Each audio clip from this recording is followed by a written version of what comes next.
Sawono tuba tugguse okutuusa amawulire naddala gafa mu ggwanga lyaffe Uganda. Oyo nno chairman wa PLU ng'asisinkana ba coordinators ba PLU mu Western Uganda. PLU stands for Patriotic League of Uganda. Era nga chairperson ye Omwasi Kainerugaba. Awo nno nga bannakibiina kya Nuupu bakulosinga bajoininga PLU. Bingi nnyo ebigenze mu maaso waneno mu ggwanga Uganda naddala wetunuulira politics waffe ebintu biringa ebyoyongera from bad to worse, ebintu biringa they are getting out of hands. Anyway, abakirimu bwe bakitegeera ffe abamu tubirabira eno wabbali tetumanyi gye bigenda oba gye biraga naye nga ffe wetuli nnyo okuba nga tukutuusaako amawulire ag'enjawulo.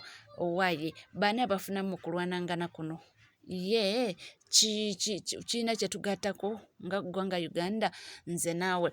Naye nga byonna bigenda mu maaso tulaba nti omukulu General Muhoozi Kainerugaba era nga nolekugambye nti ye chairperson wa Patriotic League of Uganda.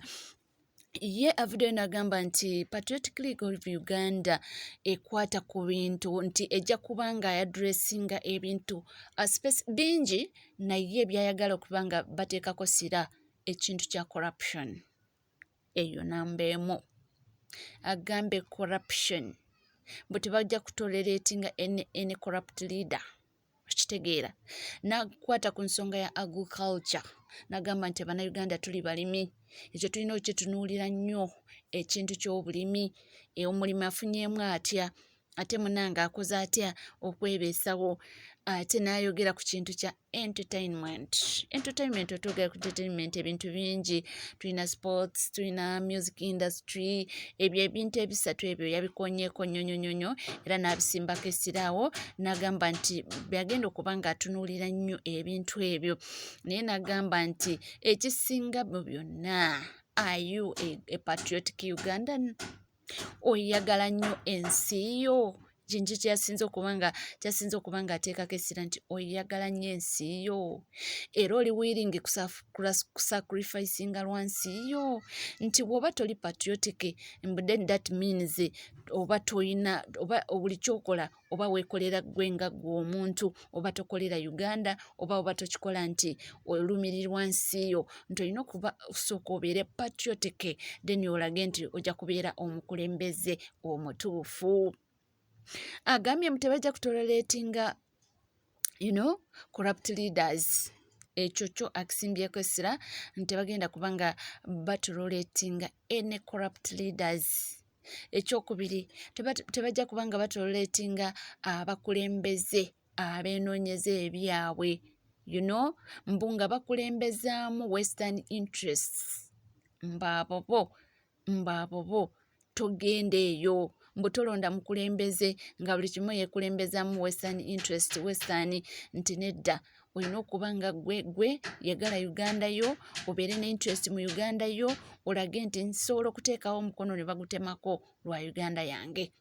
General Muhoozi Kainerugaba nabagambye nti ate asigala nga senior presidential advisor on special operations. Ekyo ekifo nakyo kikye ate nga ekyamaani w'essaidi z'eno.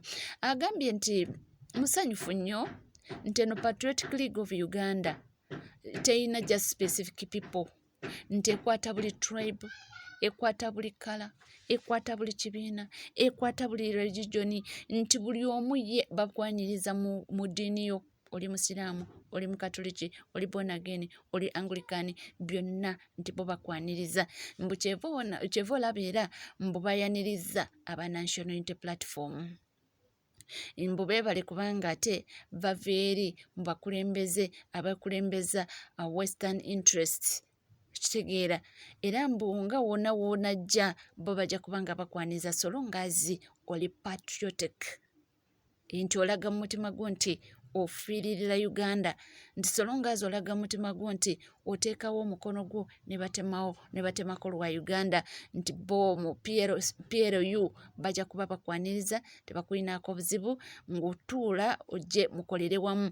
Naye ekikulu mu byonna mbu tebeetaaga corrupt leaders. Ekintu kya corruption era ekyo agambye akisimbyeko essira mbu byebintu ebimu ku ebyo bagenda okuba nga batunuulira. Mu Uganda tulina ba corrupt leaders bangi abeeyagaliza, abeenoonyeza ebyabwe kwegamba aba misusinga public office mbu mukimanye infact agambye nti kimanya nti woolonda liida yenna oba omukulembeze yenna oyo omanyi nti mukozi wo mbu aba akolera gwe oba aba akolera ggwanga oyo omukulembeze ndi ali accountable olina right kumubuuza nti kino lwaki tekyatambudde bulungi olina right omubuuza ate kino lwaki kigenze bwe kiti mbu kubanga abeera mukozi wo gwamusasula kyokka jjukira abitugamba bino naye mukulembeze ye kennyini yabitugambako mbu si mukozi waffe oba mujjukira essaga eyo ow'ekitiibwa Yoweri Kaguta Museveni yakitugambako lumu mbu ye si mukozi waffe naye ate Muhoozi Kainerugaba atugambye mbu bw'olondanga omukulembeze n'omuteeka mu kifo mubuuze kubanga mukozi wo gw'omusasula mubuuze nti wano lwaki tewatambudde bulungi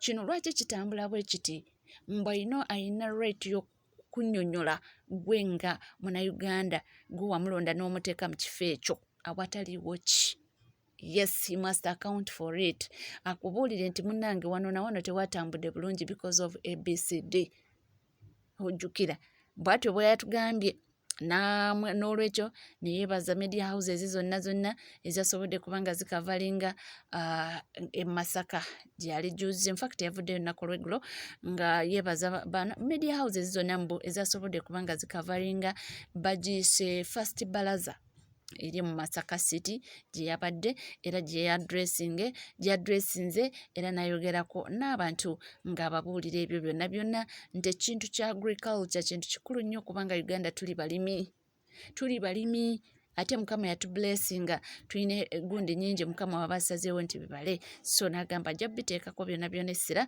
alabe ebintu nga bwe bitambula katusuubire nti oba oliawo binavaamu ebirungi nga wasuubiza manyi okusuubiza kwe basuubiza naye obituukiriza bangi nnyo abasuubiza naye katusuubire nti ye munnange be bali eri ku mmeeza atoolayo obutoozi tusuubira nti oba oliawo ye atoolayo obutoozi singa bano gye bagirayo kapiisi naye munnange n'atusuubiza entertainment awo tuba tuyingira mu byemizannyo tuba tuyingira mu music industry bingi otwongera ku entertainment yasuubiza mbu agenda okuba nga atumbula omutindo gw'ebyo nti bajja kuba nga babitunuulira nnyo kubanga mbu bayusi baffe bali nnyo mu kintu kya entertainment so nti bajja kuba nga bakitunuulira babisimbeko essira basobole okuba nga babitumbula omutindo gwayo mbo nabo baganyirwemu.